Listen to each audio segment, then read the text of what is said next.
Are you a private mortgage lender in California and want to make sure you're not violating the state's usury laws?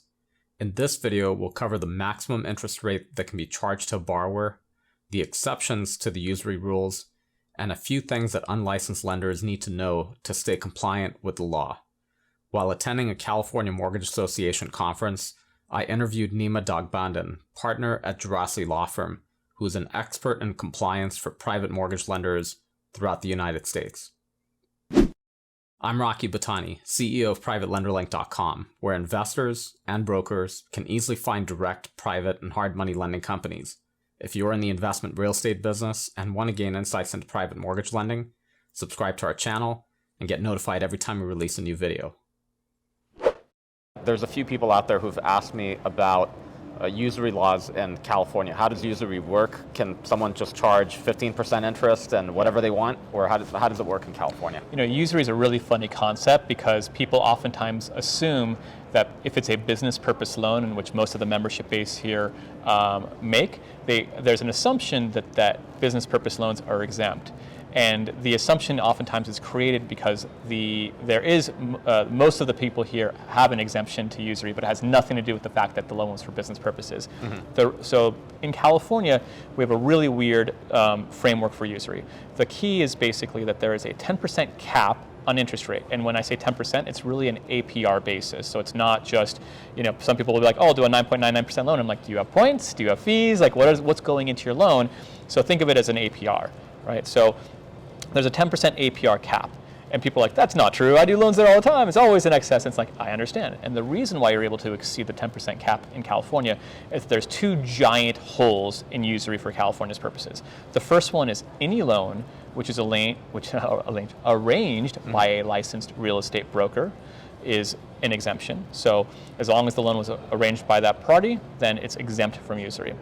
The second one, and actually let me add one more component. It's arranged by a licensed real estate broker and it's secured by real property. Okay, right? So this doesn't apply to your personal loan or whatever other loan. It's only for real estate. So the interesting, yes, but it has to be real estate. So as long as it could be a consumer loan secured by real property, it could be a business purpose loan secured by real property. It does not matter. The nature of your loan makes no difference. Okay. But as long as it was a loan arranged by this licensed real estate broker, oftentimes people just refer to that as, did a licensed broker earn a fee in the transaction? Mm-hmm. And it's secured by real property, exempt from usury in California. Okay. One primary exemption. A lot of the membership base here operates using that Department of Real Estate license, so that's why it's a, I wouldn't say irrelevant issue, but it's not a top of mind issue for a lot of people here. The second exemption is any loan which is made by a California finance lender is also exempt from usury. And so CFL licensees are essentially balance sheet lenders. They typically mortgage funds, right? Okay. Correct. And so the way that this gets people into trouble is twofold. One is neither of those things are true, right? So in a classic example of this is just, Rocky wants to make a loan in California, right? Yeah, and I don't have a license and I just invest my own money. Yeah. And I want to give a loan to someone and earn interest. Right. So and people are oftentimes surprised by this, and it's like, no, this is a huge issue. And in fact, a lot of the litigation around this stems around that exact fact pattern, which is private party to another private party making a loan. And people are oftentimes surprised that there is a huge usury issue. And there's really no way around it in those circumstances. I mean, it's very airtight, and it's a very problematic issue when it comes to litigation because there's severe penalties associated with usury. So that's one area where it oftentimes causes a lot of problems. And another area is it's unclear. So for example, let's say even you had that loan which was originally not usurious. So it was made by a finance lender, or was arranged by a licensed broker. And I'll give you two different scenarios that you can cause you heartburn. One is that investor, right? Let's say it's a Department of Real Estate loan that's made to an unlicensed investor. No problem. The investor never needed to be licensed because it was arranged by the licensed real estate broker, right? So we don't have an issue there. But that investor, a year later, the loan matures, right? And so the investor says, you know what? I'm willing to extend your loan out one more year, but I'm going to increase the interest rate by another percentage point. Right? Or I'm going to get a point from you to extend the loan, right? that extension, modification, or whatever it is, was not arranged by the licensed real estate broker. It's lost the usury exemption because there's no licensed party involved anymore. And so there's a whole other stem of litigation that comes from basically modifications, extensions from unlicensed parties. But that also happens when a California finance lender sells their loans sometimes. And it's not even, oftentimes they're selling their loans to big institutions. So people oftentimes think, oh, well, they're not selling it to some individual party. They'll sell it to Wall Street hedge funds or otherwise. They'll sell it to these big institutions, right? But those institutions are similarly not licensed, right? And so the modification could get them into a ton of heartburn if that increased the interest rate, because the modification, or give you another examples, they could advance don't even change the interest rate, for example, just give them additional funds. So you're gonna do a modification, I'm gonna give you an extra $50,000, same interest rate. That $50,000 was not made by a California finance lender, was not arranged by a licensed real estate broker. Both of those would create you another usury problem. And so it's an ongoing requirement. And so it's making sure that even if you had a usury exemption at origination, you don't necessarily keep it all throughout the process unless you're very disciplined about making sure it falls under those two fact patterns. So with the CFL license, but someone can sell it, a CFL licensee can sell it to another CFL licensee, and then they're fine. That's right. So long as the CFL ends up doing the modification, yes, okay, that's fine. So in the case of someone selling a loan to some hedge fund, they're not licensed, they pretty much just can't do anything. They can't, the loan matures, they get paid off, they can't modify it, they can't extend it. Or they can extend it. They can extend it if it's under 10%. Right? So it's not the extension that causes the necessary problem. It's an extension with some change. So for example, additional principal that's being given out, or you've changed the interest rate, you've increased the interest rate, for example, right? Those are the issues that cause further issues. So just giving an additional 12 months, for example, no problem there. So keeping status quo but extending time, that's not going to cause a usury issue.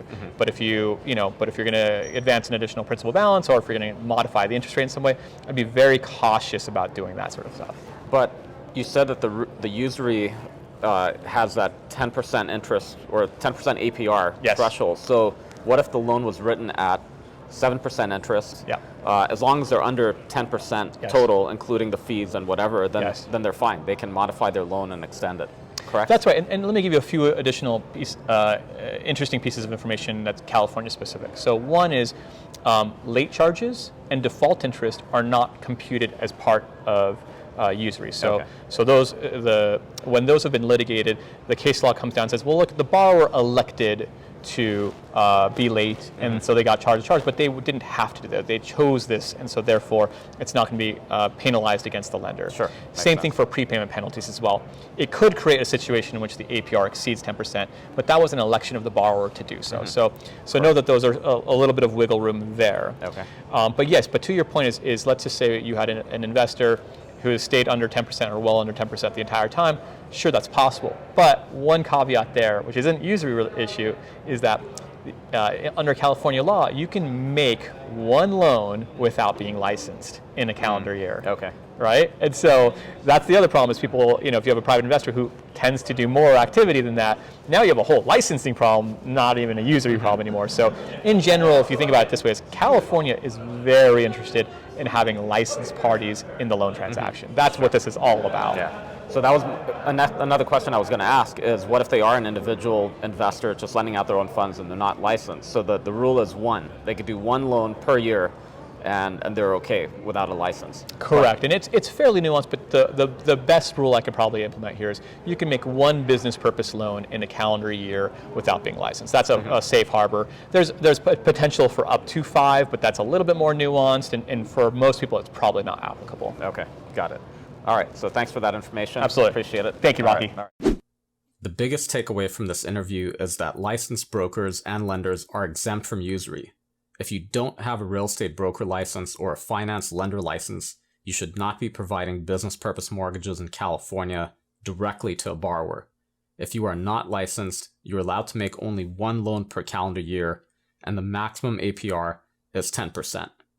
Most people who want to lend their money just hire a licensed mortgage broker to originate and process the loan.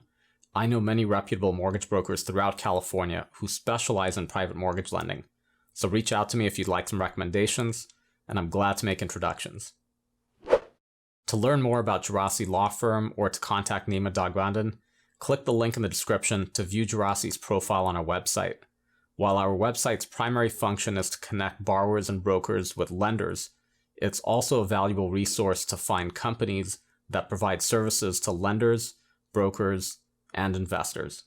I will produce more of these videos to learn about the usury laws in other states, so subscribe to our YouTube channel or follow us on LinkedIn to get notified whenever we release new content. Thank you for watching, and see you in the next video.